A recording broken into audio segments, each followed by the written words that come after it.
Ответы на форму можно распечатать. Для этого, находясь в разделе «Ответы», кликнем три точки и выберем пункт «Распечатать все ответы». Далее мы можем отправить полученные ответы на принтер. Также мы можем скачать ответы. Для этого кликаем три точки и выбираем пункт «Скачать ответы». При этом они будут скачаны в формате CSV.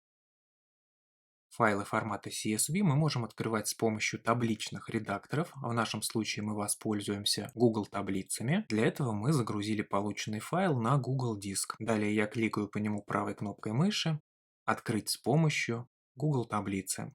Как мы видим, в этом случае файл похож на ту таблицу, в которую мы принимаем ответы на нашу форму.